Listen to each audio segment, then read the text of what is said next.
ہمارے چینل میں خوش آمدید۔ تو چلیے شروع کرتے ہیں آج کی کہانی۔ میری آپی بہت معصوم ہے، خدا کے لیے انہیں بخش دو۔ وہ حیدر شیخ کے سامنے ہاتھ جوڑے کھڑی تھی، جبکہ حیدر شیخ اسے مسکراتی نظروں سے دیکھ رہا تھا۔ تمہارے باپ سے خریدا ہے میں نے تمہاری بہن کو، قیمت تو وصول کروں گا۔ ہاں، پر تمہارے پاس ایک آپشن ہے، اگر تمہاری بہن کی جگہ تم مجھ سے نکاح کر لو۔ اس کی بات پر آیت زور سے آنکھیں میچ گئی۔ وہ جانتی تھی اس کی بہن حیدر شیخ سے محبت کرتی ہے اور وہ کسی صورت اپنی بہن کو اس درندے کے حوالے نہیں کر سکتی تھی۔ مجھے منظور ہے۔ اس کے بات پر حیدر شیخ ایک مرتبہ پھر مسکرایا۔ تم نے بہت غلط فیصلہ کر لیا۔ یقین کرو میں اس سے کہیں زیادہ خطرناک ہوں جتنا تم نے مجھے دیکھا ہے۔ اس کا اندازہ تمہیں شادی کے بعد ہو جائے گا۔ اندر ہی اندر سے یہ چھوٹی لڑکی کی جرأت بہت پسند آئی تھی۔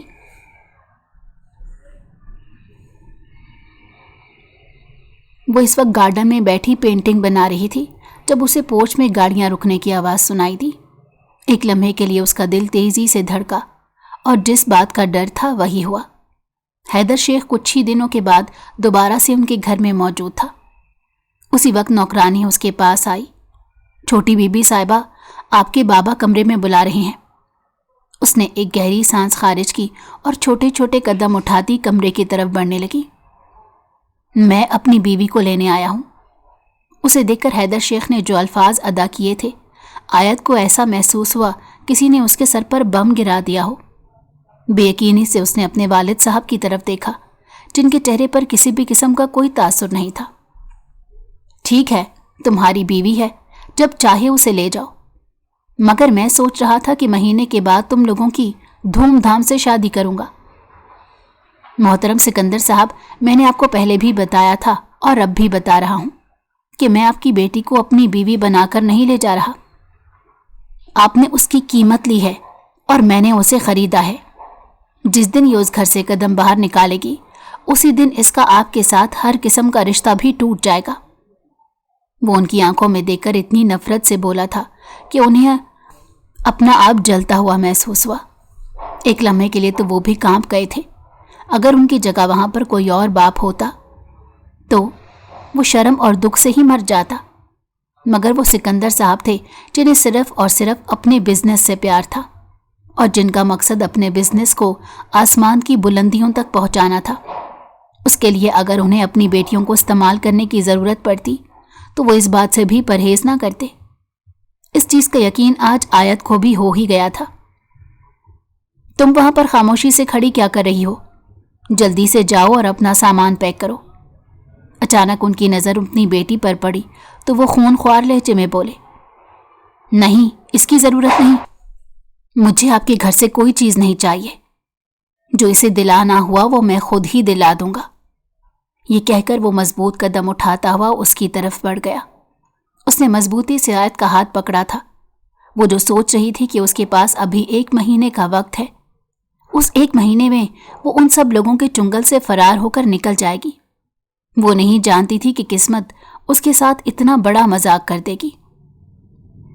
آپ کو کیا لگتا تھا مسز حیدر شیخ کہ آپ اتنی آسانی سے مجھ سے بچ کر امریکہ بھاگ جائیں گی اور میں یہاں پر ہاتھ ملتا رہ جاؤں گا؟ اس نے آیت کے کانوں میں سرگوشی کی تو اسے اپنا دل ڈوبتا ہوا محسوس ہوا۔ اسے اس بارے میں کیسے پتا چلا؟ اس نے بے ساختہ سوچا تھا۔ میری پیاری جان، میں نے آپ کو پہلے ہی بتایا تھا کہ مجھے ہر چیز کی خبر ہوتی ہے، اس لیے میرے ساتھ کسی قسم کی چالاکی کرنے کی کوشش مت کرنا۔ مگر لگتا ہے تم نے میری باتوں کی طرف زیادہ توجہ نہیں دی۔ چلو کوئی نہیں، اب تمہیں یقین آ ہی گیا ہوگا۔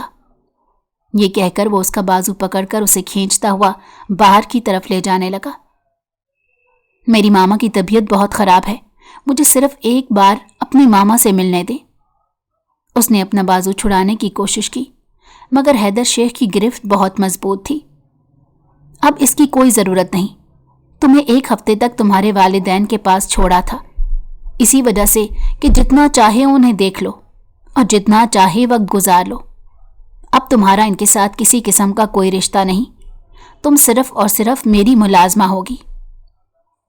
وہ اس کے لیے ایسے الفاظ استعمال کر رہا تھا جو آیت کے دل پر خنجر کی طرح لگ رہے تھے۔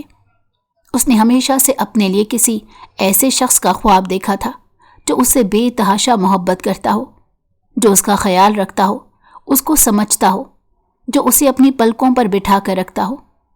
مگر اس کی شادی ایک ایسے شخص سے ہو گئی تھی جسے اس کی ذات سے کوئی دلچسپی نہیں تھی، اور جس کی زندگی میں اس سے پہلے بھی بہت سی عورتیں موجود تھیں۔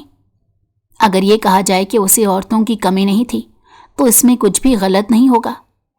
وہ ویسے بھی اس طرح کے مردوں سے شدید نفرت کرتی تھی جو ایک عورت پر ٹک کر نہیں بیٹھ سکتے تھے۔ میں جانتا ہوں کہ تمہیں مجھ سے شدید نفرت ہے۔ نہ جانے کیسے اسے آیت کے دماغ میں چلنے والی باتوں کے بارے میں پتہ چل جاتا تھا۔ یہ سن کر ایک لمحے کے لیے وہ بھی خائف ہو گئی، مگر اگلے ہی لمحے خود پر قابو پاتے کہنے لگی، اس کے باوجود بھی آپ مجھے اپنے ساتھ لے کر جا رہے ہیں۔ میں تمہارے ساتھ کسی قسم کی زبردستی نہیں کر رہا، چھوٹی سی لڑکی، یہ تمہارا اپنا فیصلہ تھا، ورنہ میں تو تمہاری بہن سے نکاح کرنے والا تھا، مجھے تو کوئی مسئلہ نہیں تھا۔ تم نے خود ہی اپنی بہن کی جان بچانے کے بارے میں سوچا اور یہ قربانی دے دی۔ ویسے تمہاری ہمت پر داد دینی چاہیے۔ تم جانتی بھی ہو کہ میں کتنا خبیث اور ظالم انسان ہوں، مگر اس کے باوجود بھی تم نے اپنے آپ کو میرے حوالے کر دیا۔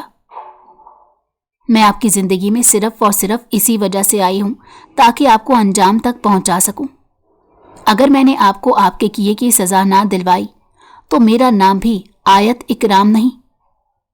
اس سے پہلے کہ وہ مزید کچھ کہتی، حیدر شیخ نے اس کا منہ غصے سے دبوچ لیا۔ اب سے تم صرف اور صرف آیت حیدر ہو۔ اپنے باپ کا نام اپنے نام سے ہٹا دو، کیونکہ اس ذلیل انسان کا سایہ بھی تمہاری زندگی پر برداشت نہیں کر سکتا میں۔ آپ میرے بابا سے اتنی شدید نفرت کیوں کرتے ہیں؟ کیونکہ تمہارا باپ نفرت کیے جانے کے ہی قابل ہے، جو اپنی بیٹیوں کا سودا کر دے۔ کیا تمہیں لگتا ہے کہ ایک ایسے انسان کی عزت کرنی چاہیے؟ اب کی بار آیت بھی خاموش ہو گئی تھی۔ اس کے بابا نے واقعی اس کے ساتھ اور اس کی بہن کے ساتھ بہت بڑی زیادتی کی تھی۔ جویریہ کی تو اتنی بری حالت تھی کہ وہ ذہنی مریضہ بن گئی تھی، اور اب اسپتال میں اس کا علاج ہو رہا تھا۔